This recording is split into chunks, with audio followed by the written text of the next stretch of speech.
Morning students.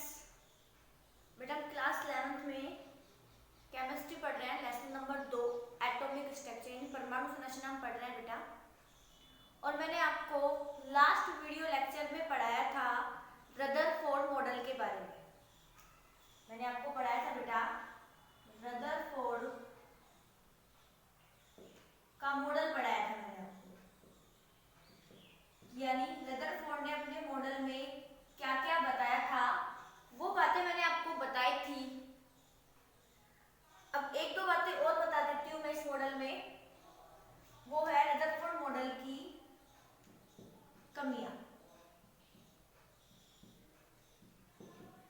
Rutherford model की कमियां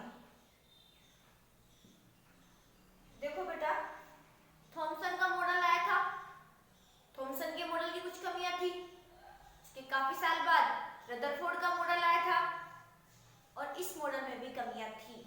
देखो क्या कमियां थी बेटा। सबसे पहली बात, मैंने आपको बताया था कि रदरफोर्ड ने ये बताया था कि ये परमाणु है, इस परमाणु में के केंद्र में, यहां पर केंद्र में धनावेशित भाग होता है। ये धनावेशित भाग को क्या कहा गया था बेटा? नाभिक, न्यूक्लियस, नाभिक। और रदरफोर्ड ने ये बताया था कि जो इलेक्ट्रॉन होते हैं इस नाभिक के चारों ओर वृत्ताकार पथों पर, वृत्ताकार पथों में चक्कर लगाते रहते हैं। वृत्ताकार पथ, गोलाकार पथ होते रहते हैं, ये वृत्ताकार पथ है।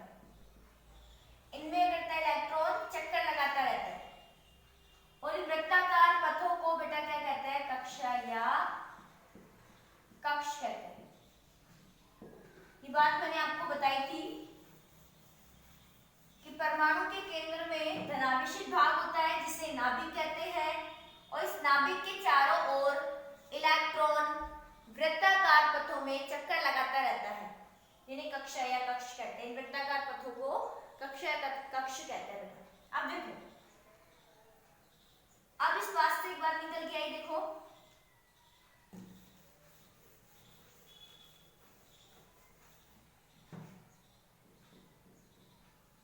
ये हमारा नाभिक है और रदरफोर्ड ने कहा है कि इस नाभिक के चारों ओर चक्कर लगा रहा है। कौन लगा रहा है बेटा? इलेक्ट्रॉन लगा रहा है। इस नाभिक के चारों ओर चक्कर लगा रहा है इलेक्ट्रॉन। हमें पता है नाभिक पर, ये नाभिक है, नाभिक पर क्या है? धनावेश, और ये इलेक्ट्रॉन है। इलेक्ट्रॉन पर हमें पता है ऋणावेश होता है। नाभिक पर धनावेश, इलेक्ट्रॉन पर ऋणावेश। तो हमें पता है धनावेश और ऋणावेश के बीच में अट्रैक्शन होता है, आकर्षण लगता है, यानी ये दोनों एक दूसरे को आकर्षित करेगा। प्लस माइनस को खींचेगा और ये माइनस प्लस को अपनी ओर खींचेगा। अब ये इलेक्ट्रॉन चक्कर लगाता लगाता बेटा क्या करेगा? चक्कर लगा रहा है इस नाभिक के चारों ओर इलेक्ट्रॉन, और लगाता लगाता ये इलेक्ट्रॉन इस नाभिक के द्वारा क्या होगा बेटा? आकर्षित होगा। इस नाभिक के द्वारा आकर्षित होगा और एक टाइम ऐसा आएगा कि जो इलेक्ट्रॉन है वो नाभिक से टकरा जाएगा, या फिर ये कह सकते हो कि ये जो इलेक्ट्रॉन है वो नाभिक में गिर जाएगा। और जैसे ही ये इलेक्ट्रॉन नाभिक में गिरेगा, नाभिक से टकराएगा, परमाणु का विनाश हो जाएगा, यानी परमाणु खत्म हो जाएगा। लेकिन ऐसा होता नहीं है बेटा, परमाणु खत्म नहीं होता है। रदरफोर्ड के मॉडल से तो ये बात निकल के आई है कि परमाणु खत्म हो जाता है, लेकिन परमाणु खत्म होता नहीं है। तो ये क्या थी बेटा? इसकी कमी थी इस मॉडल। इसको हम एग्जांपल लेके समझते हैं। देखो बेटा, ये मार्कर है, ये मार्कर किससे मिलकर बना है बेटा? परमाणुओं से मिलकर बना है। परमाणु है इस मार्कर में। अगर इस तरीके से होता, आकर्षण लगता और धीरे धीरे इलेक्ट्रॉन इस नाभिक के पास जाता और एक टाइम ऐसा आता कि इलेक्ट्रॉन नाभिक से टकरा जाता और परमाणु खत्म हो जाता। तो इसमें काफी सारे परमाणु है, तो एक एक करके का परमाणु खत्म होने स्टार्ट हो जाएंगे। अभी एक परमाणु खत्म होगा, फिर 2, 3, ऐसे काफी सारे परमाणु खत्म हो जाएंगे। तो जैसे मैंने आज इस मार्कर को देखा, बिल्कुल सही से टाइम आके देखती हूँ इस मार्कर को, तो इसका इतना भाग मुझे कटा हुआ मिलेगा, इतना भाग।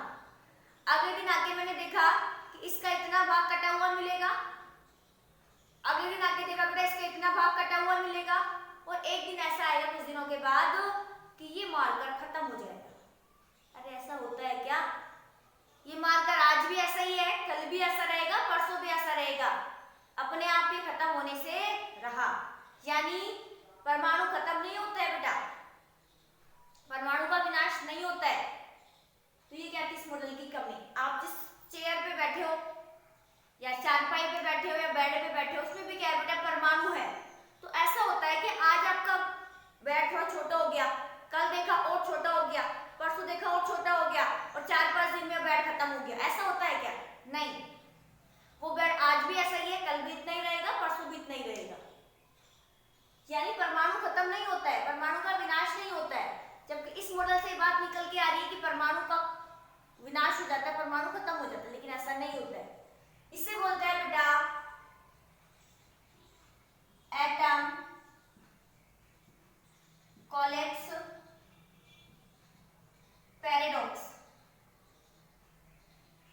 इसे क्या कहते हैं बेटा? Atom collapse paradox.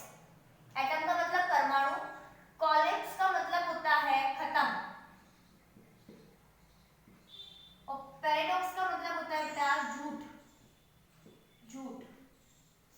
यानी परमाणु के खत्म होने का झूठ, इसे कहते हैं बेटा परमाणु के खत्म होने का झूठ।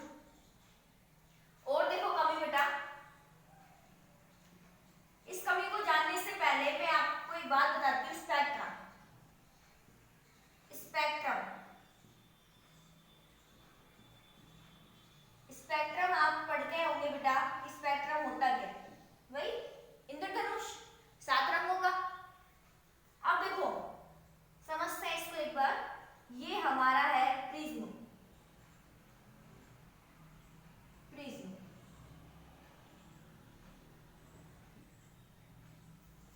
प्रिज्म अगर आपने नहीं देखा है तो आपको लैब में दिखा दिया जाएगा कि प्रिज्म कैसा होता है। प्रिज्म होता है ये, अगर इस प्रिज्म पर प्रकाश आता है, ये प्रकाश है हमारा, और ये प्रकाश आ रहा है किस पर? प्रिज्म पर। तो ये प्रिज्म क्या करता है बेटा? ये प्रिज्म इस प्रकाश को, श्वेत प्रकाश, इस श्वेत प्रकाश को 7 रंगों में बांट देता है, 7 रंगों में बांट देता है। 7 रंग आपको पता है? बैनिया, पिनाला, इबिक्यो। यहाँ पे 7 रंग आपको मिलेंगे, तो एक पैटर्न बन जाएगा, 7 रंगों का एक पैटर्न बन जाएगा। और इस 7 रंग के पैटर्न को ये कहते हैं बेटा स्पेक्ट्रम कहते हैं। यानी श्वेत प्रकाश आया प्रिज्म पर, तो प्रिज्म क्या करेगा? श्वेत प्रकाश को 7 रंगों में बांट देगा, और ये क्या कहलाता है? स्पेक्ट्रम कहलाता है। 7 रंगों का ये जो पैटर्न है वो क्या है? स्पेक्ट्रम। अब देखो ये बात मैंने आपको इसलिए बताई कि इसको समझने के लिए, आगे की जो कमी है उसको समझने के लिए स्पेक्ट्रम होता क्या है उसका पता होना जरूरी है। अब देखो बेटा,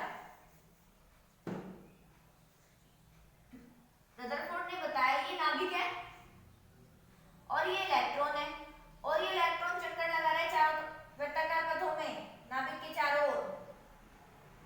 ये बात बताई थी, रदरफोर्ड ने बताई थी।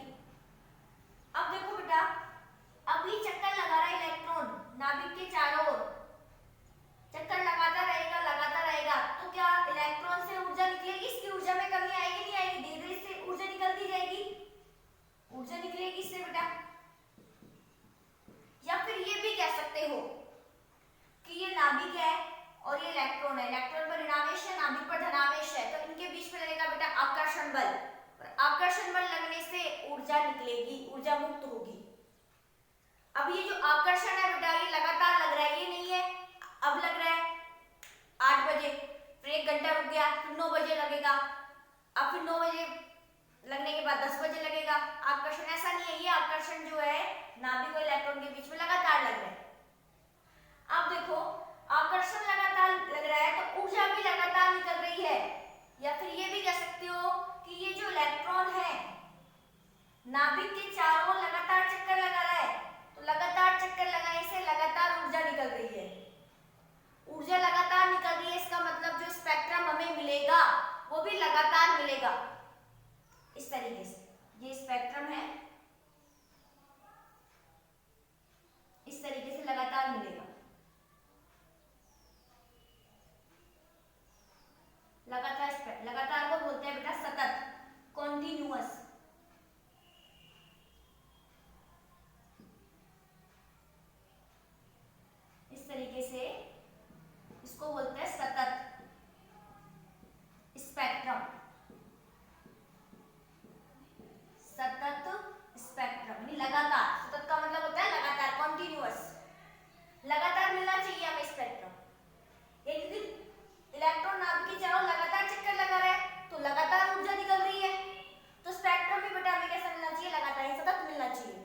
नाभिक है और इलेक्ट्रॉन है, इनके बीच में आकर्षण लगता जा रहा है, लगातार लग रहा है। ये नहीं थोड़ी देर रुक गया फिर लगा, थोड़ी देर रुक गया फिर लगा, ऐसा नहीं है, लगातार आकर्षण लग रहा है। और लगातार आकर्षण लग रहा है तो लगातार ही ऊर्जा निकल रही है, तो स्पेक्ट्रम भी कैसा आएगा, लगातार, इन सतत आएगा। लेकिन सतत स्पेक्ट्रम मिलना चाहिए, लेकिन बेटा सतत स्पेक्ट्रम नहीं मिलता है, कॉन्टिन्यूअस स्पेक्ट्रम नहीं मिलता है, स्पेक्ट्रम मिलता है असतत स्पेक्ट्रम मिलता है बेटा, असतत स्पेक्ट्रम मिलता है, असतत स्पेक्ट्रम मिलता है, ये लगातार नहीं मिलता है बेटा। कैसे, देखो ये परमाणु है, इस तरीके से परमाणु बनाओगे आप, और ये परमाणु का क्या है बेटा, नाभिक है, ये परमाणु का नाभिक है। और इस नाभिक में, इस नाभिक के चारों ओर इलेक्ट्रॉन क्या कर रहा है बेटा, वृत्ताकार पथों में चक्कर लगा रहा है। तो इससे क्या निकलेगी बेटा, ऊर्जा निकलेगी। तो जो स्पेक्ट्रम मिलेगा हमें वो लगातार नहीं मिलेगा, इसका मतलब इस तरीके से मिला, पहले मिला फिर नहीं मिला, फिर मिल गया, फिर नहीं मिला, फिर मिल गया, फिर नहीं मिला, फिर मिल गया। यानी कभी ऊर्जा निकल रही है, कभी ऊर्जा नहीं निकल रही, कभी ऊर्जा निकल रही है, फिर कभी ऊर्जा नहीं निकल रही, इस तरीके से लगातार ऊर्जा नहीं निकल रही। यानी मिलना चाहिए था ऐसा, सतत स्पेक्ट्रम मिलना चाहिए था, क्योंकि लगातार ऊर्जा निकल रही है तो स्पेक्ट्रम सतत मिलना चाहिए था, लगातार मिलना चाहिए था। लेकिन मिलता कैसा है बेटा, असतत स्पेक्ट्रम मिलता है। और इस असतत स्पेक्ट्रम को बोलते हैं परमाणु स्पेक्ट्रम, असतत स्पेक्ट्रम को बोलते हैं बेटा परमाणु स्पेक्ट्रम। अब रदरफोर्ड से पूछा गया कि बेटा मिलना तो ये चाहिए, सतत स्पेक्ट्रम मिलना चाहिए, लेकिन मिल रहा है असतत स्पेक्ट्रम, ऐसा क्यों, ये पूछा गया रदरफोर्ड से। लेकिन रदरफोर्ड के पास इसका कोई जवाब नहीं था, तो ये भी क्या थी, कमी थी इस मॉडल की। अब देखो बेटा, ये तो हमारा कंप्लीट हो गया रदरफोर्ड मॉडल, रदरफोर्ड मॉडल ये हमारा कंप्लीट हो गया। अब अगला टॉपिक हम पढ़ेंगे विद्युत चुंबकीय तरंगें, विद्युत चुंबकीय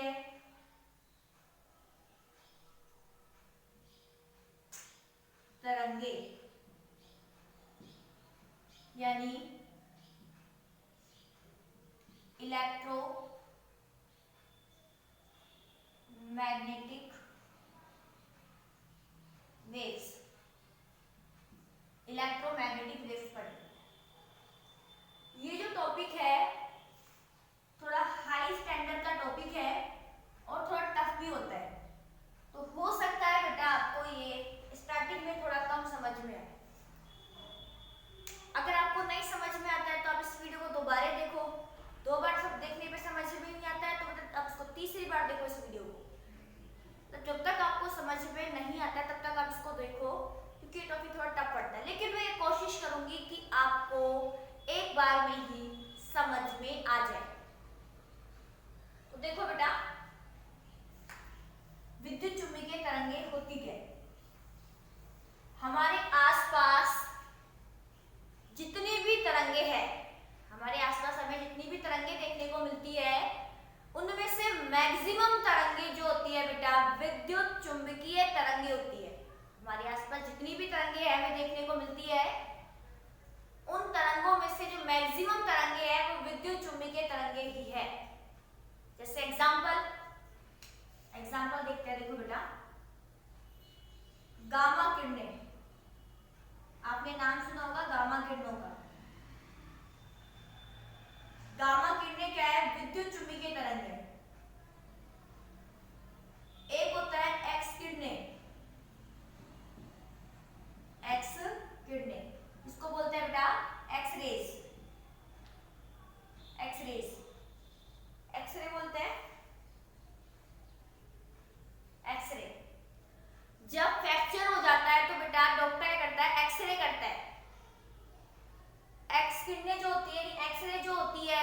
हाई एनर्जी की रे होती है, इतनी ज्यादा पावरफुल होती है कि ये रेस हमारी मांसपेशियों को भेद जाती है, लेकिन हमारी हड्डियों को नहीं भेद पाती। हमारी जो बोन्स होती है उनको भेद नहीं पाती है।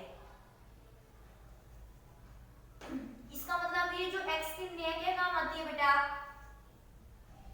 हमारी हड्डी जो है बोन्स है उसमें फ्रैक्चर हुआ है नहीं हुआ है देखने का काम आती है।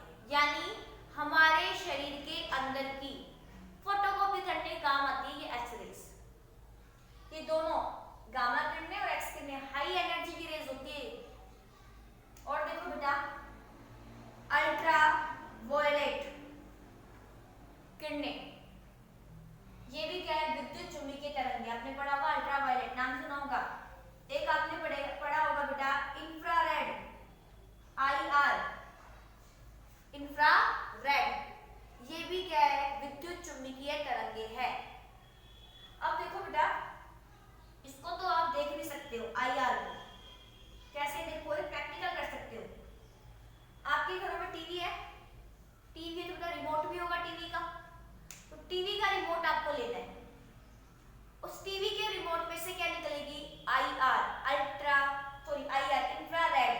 IR का मतलब है इंफ्रारेड रेडिएशन, इंफ्रारेड किरणें आपको देखने को मिलेगी। कैसे देखो, मैं आपको बता देती हूँ कैसे देखना है आपको अपने घर में, प्रैक्टिकल आप खुद भी कर सकते हो।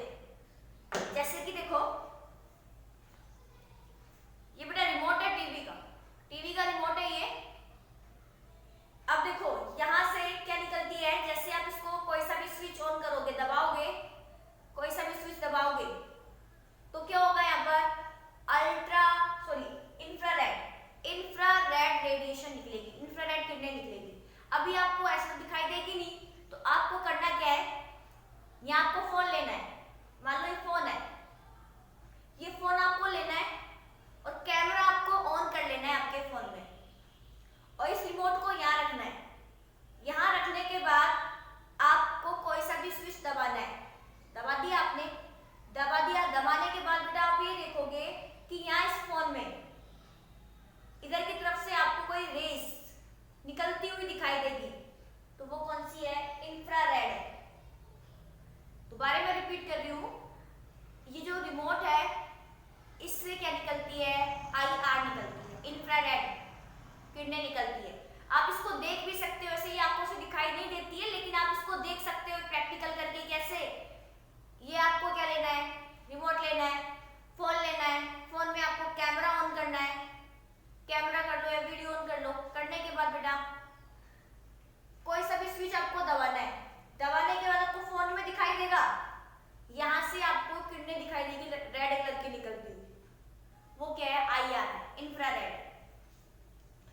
तो उम्मीद है आप एक प्रैक्टिकल करके देखना एक बार।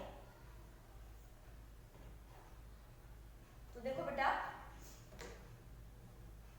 और देखते हैं, एक होता है, इन चारों को बेटा हम आंखों से देख नहीं सकते हैं, लेकिन इसको आप इस प्रैक्टिकल से देख सकते हो, फोन में, फोन के कैमरे में देख सकते हो। अब देखो एक होता है बेटा विजिबल,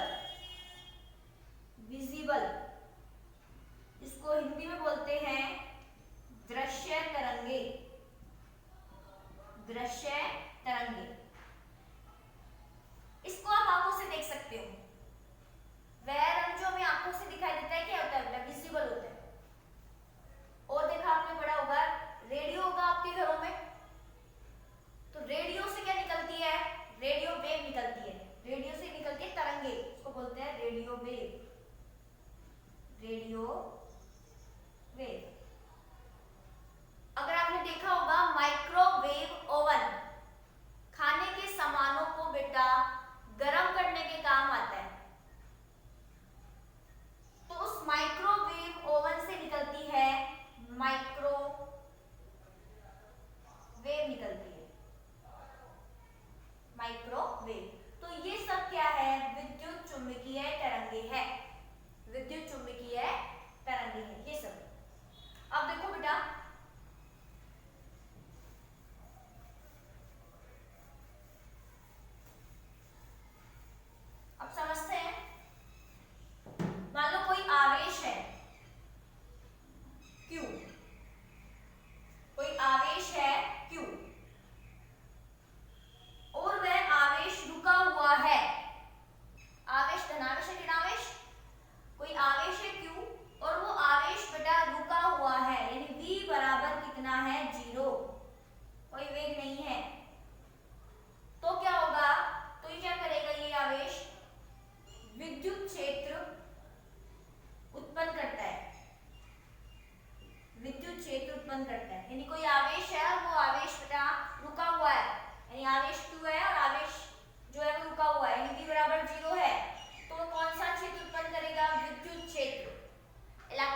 परिवर्तन हो रहा है, यदि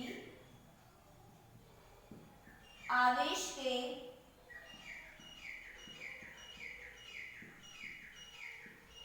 वेग में समय के साथ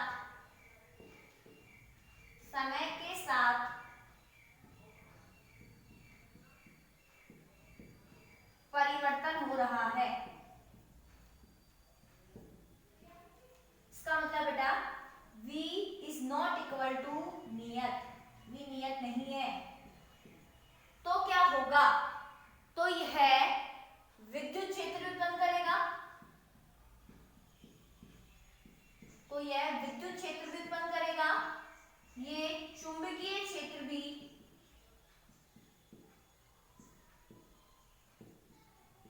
उत्पन्न करेगा, और ये रेडिएशन भी उत्पन्न करेगा, और यही क्या कहलाता है बेटा, विद्युत चुंबकीय तरंगे। ये क्या कहलाता है, विद्युत चुंबकीय तरंगे।